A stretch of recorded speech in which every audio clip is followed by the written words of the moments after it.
I am your friendly neighborhood J-Man. This is the almost internet famous internet show, and today we are talking 2015's International Toy Fair.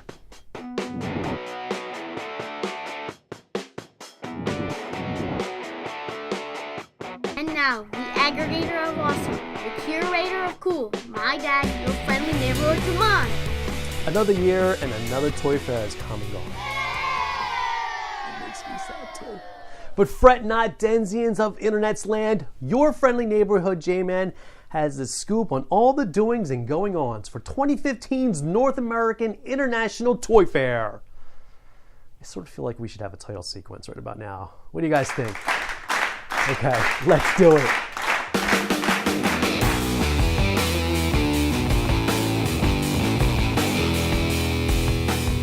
For 2015, Toy Fair was once again held in the palatial, or is it palatial? Whatever. The palatial palace known as the Jacob Javits Center in good old New York City from February 14th to February 17th. And what better way to spend Valentine's Day weekend than with the things you love, yourself and toys. But believe you me, it's not all fun and games. No, sir. This shit is work. First of all, it's in New York. It's winter, and that means it's flipping cold. Look, I'm from the Northeast. I'm no stranger to the cold. I'm only 90 miles south of New York City, so it's not like I live that much closer to the equator. But that shit was cold, yo. Cold. Not to mention windy. I don't want to say I was being tossed around by the wind on my walk back to Penn Station because I was too fucking cheap to pay the $30 for the mile cab ride to the train station. If it quacks like a duck.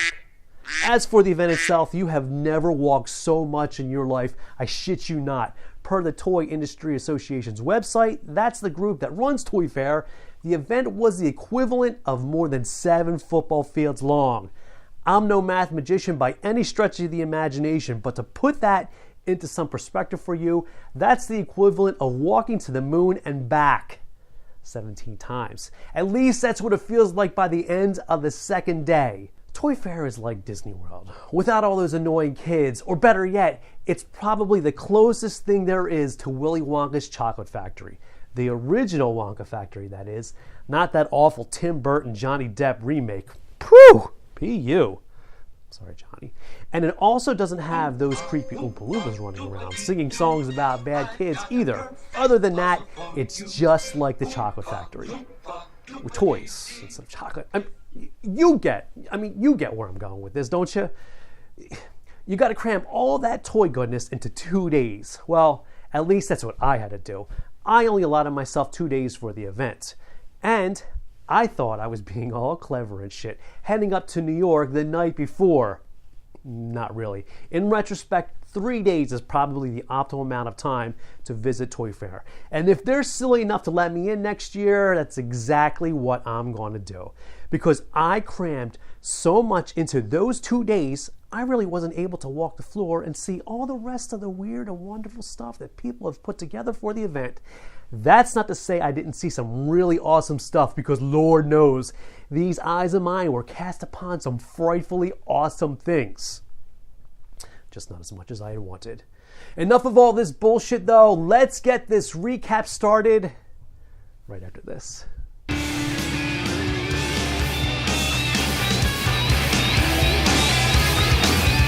From the pen of author Roald Dahl to the motion picture screen comes a most unusual chocolate factory and the mysterious Candyman inside. I'm so glad you could come. This is going to be such an exciting day. Gene Wilder is the mythical Candyman, Willy Wonka, and he's opening his factory gates for 5 lucky children who find a golden ticket. Our hero, Charlie Bucket, wants his golden chance more than anyone. Open it, Charlie. Let's see that golden ticket.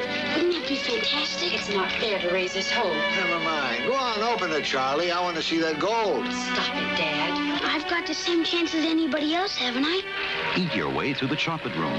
Take a ride on the burp-powered Wonkamobile. Float around the bubbly, fizzy lifting room. Sail down the chocolate river on the SS Wonkatania. Step on the Wonkavator and go through the roof.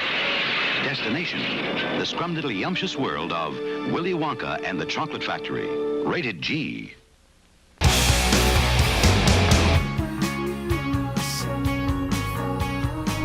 welcome back.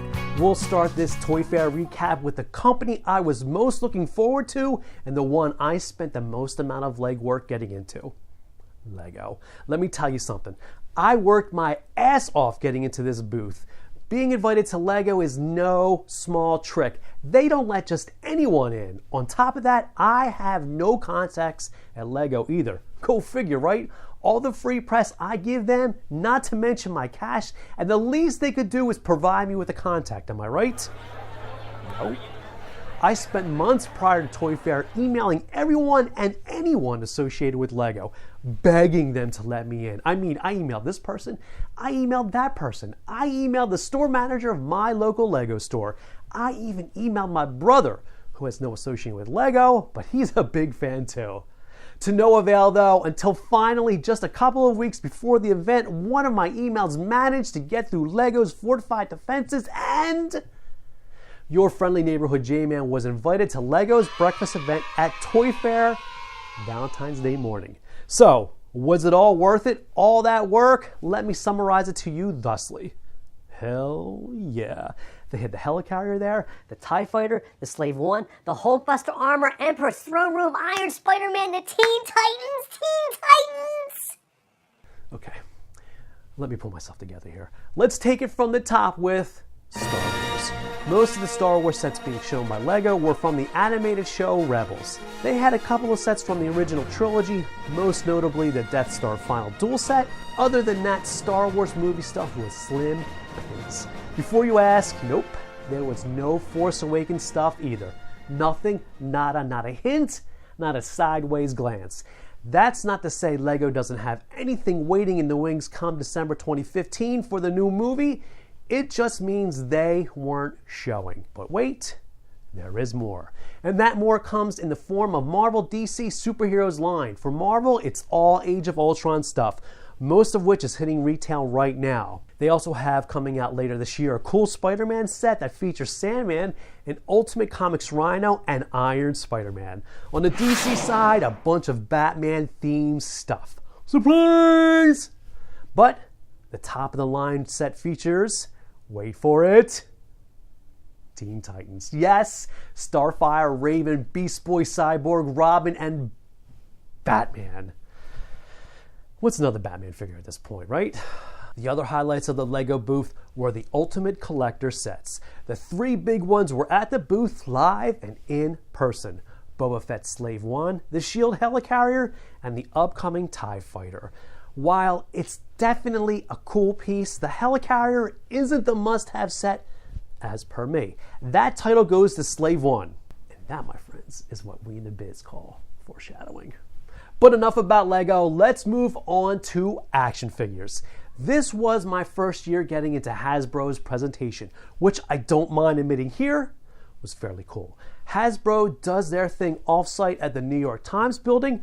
First, you sit through a short presentation. Then, they let you loose through their multiple booths like Willy Wonka setting those annoying kids free in the chocolate room. Augustus! Augustus, come back! What was the big thing this year for Hasbro? I can tell you what it wasn't. Star Wars. Once again, no hint or mention of The Force Awakens. And they had even less product for current Star Wars properties than Lego. Although they did have this giant frozen for Baka. The Marvel Legends are growing this year with figures from the upcoming Ant-Man movie, Age of Ultron, including this gigantic Hulkbuster Armor Build-A-Figure. And not one, but two waves of Spider-Man figures that will include Misty Knight. Yes! Misty Knight! Also the original Scarlet Spider, a Superior Venom, and a badass Rhino Build-A-Figure.